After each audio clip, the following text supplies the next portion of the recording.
اعوذ باللہ من الشیطان الرجیم بسم اللہ الرحمن الرحیم۔ السلام علیکم دوستو، کیسے ہیں سب دوست؟ امید ہے سب خیریت سے ہوں گے۔ آج کی جو ویڈیو ہے وہ میرے چینل کے ٹاپک کے مطابق تو نہیں ہے، لیکن جو ملک کی موجودہ صورتحال ہے میں نے سوچا اس کے بارے میں بھی ایک ویڈیو بنا دی جائے۔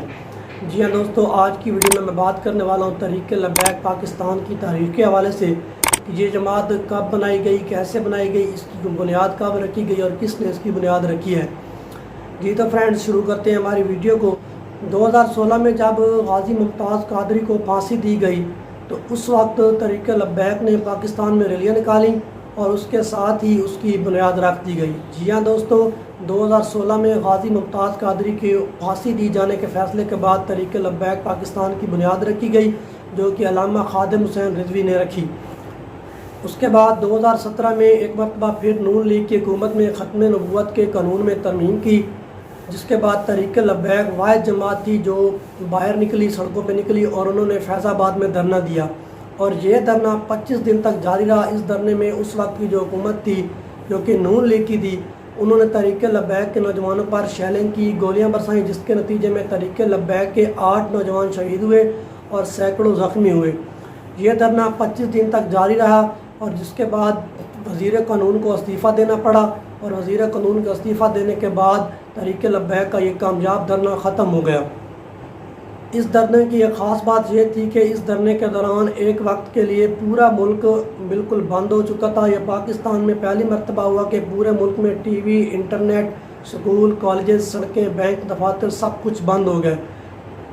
2018 کے عام انتخابات میں تحریک-e-labbaik پاکستان نے پہلی مرتبہ حصہ لیا اور 54 لاکھ ووٹ لے کر ملک کی تیسری بڑی جماعت بن کے سب کو حیران کر دیا۔ اور اس وقت 2018 میں جب عمران خان کی حکومت آئی تو انہوں نے جب عمران خان نے میاں عاطف قادیانی کو اپنا مشیر مقرر کیا تو اس وقت پھر تحریک-e-labbaik پاکستان نے احتجاج کیا، انہوں نے دھرنا دیا اور اس کو کابینہ سے باہر نکلوایا۔ اس کے بعد 2019 میں جب آسیہ ملونہ کا کیس آیا تو پھر تحریک-e-labbaik نے ایک مرتبہ دھرنے دیے۔ آسیہ ملونہ کو گستاخ رسول آسیہ ملونہ کو رہا کرنے کی بات آئی تو تحریک-e-labbaik نے دھرنے دیے، اور ان دھرنوں کے دوران تحریک-e-labbaik کی 2800 سے زائد کارکنان کو گرفتار کیا گیا، اور جس میں علامہ خادم حسین رضوی اور ان کے بیٹے حافظ سعد حسین رضوی جو کہ موجودہ تحریک-e-labbaik کے سربراہ ہیں، ان کے ساتھ ان کے پورے خاندان کو گرفتار کیا گیا، اور اس کے بعد گستاخ رسول آسیہ ملونہ کو ملک سے باہر بھیج دیا گیا۔ 2019 میں جب ہالینڈ کی حکومت نے رسول اللہ صلی اللہ علیہ وسلم کے گستاخانہ خاکے بنوانا شروع کیا اور ان کے مقابلے کروانے لگے تو ایک مرتبہ پھر تحریک-e-labbaik پاکستان نے دھرنے دیے، احتجاج کیا اور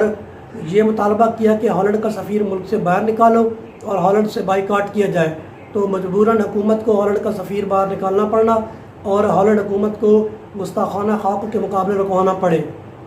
جس پر تحریک-e-labbaik نے دھرنا ختم کر دیا۔ اب بات کرتے ہیں ملک کی موجودہ صورتحال جو اس وقت ہے۔ یہ کہانی شروع ہوئی نومبر 2020 سے، جب فرانس نے ملکی سرکاری سطح پر رسول صلی اللہ علیہ وسلم کی شان میں گستاخی کی تو اس وقت تحریک-e-labbaik پاکستان نے فرانس کے ساتھ اعلان جنگ کا اعلان کیا، اور انہوں نے ایک مرتبہ پھر دھرنے کا اعلان کیا اور احتجاج کا اعلان کیا کہ اس فرانس کا سفیر کو ملک بدر کیا جائے اور فرانسیسی مصنوعات سے بائیکاٹ کیا جائے، جس پر انہوں نے دھرنا دیا، احتجاج کا اعلان کیا، اور علامہ خادم حسین رضوی بھی اس دھرنے میں شریک تھے اور وہ اس دھرنے کی سربراہی کر رہے تھے، جس کے نتیجے میں حکومت نے، جو کوئی عمران خان کی حکومت تھی، انہوں نے تحریک-e-labbaik پر گولیاں برسائیں، شیلیں کی اور یہ دھرنا جاری رہا۔ آخرکار ایک وقت ایسا آیا کہ حکومت وقت کو تحریک-e-labbaik والوں کے سامنے جھکنا پڑا اور انہوں نے ان کے ساتھ مذاکرات کرنا شروع کیے، جس کے نتیجے میں یہ مذاکرات کامیاب ہو گئے اور حکومت نے 3 ماہ کی مہلت مانگی کہ 3 ماہ کے اندر ہم فرانسیسی سفیر کو ملک سے باہر نکال دیں گے۔ اسی دھرنے کے دوران علامہ خادم حسین رضوی جو کہ شدید بخار میں مبتلا ہوئے اور اس بخار کے نتیجے میں ان کی طبیعت کافی علیل ہو گئی اور وہ اس دنیا جہان سے رخصت ہو گئے اور اپنے خالق حقیقی سے جا ملے، جس کے بعد تحریک-e-labbaik کی جو مجلس شورا تھی انہوں نے فیصلہ کیا کہ حافظ سعد حسین رضوی کو تحریک-e-labbaik کا نیا سربراہ مقرر کیا جائے۔ اب جب 20 اپریل کو حکومت کی مانگی گئی مہلت ختم ہونی تھی اور انہوں نے اپنے وعدے کے مطابق کیے گئے وعدے کے مطابق حکومت وقت نے فرانس کے سفیر کو ملک سے باہر نکالنا تھا، اس سے چند روز پہلے حکومت نے حافظ سعد حسین رضوی کو لاہور سے گرفتار کر لیا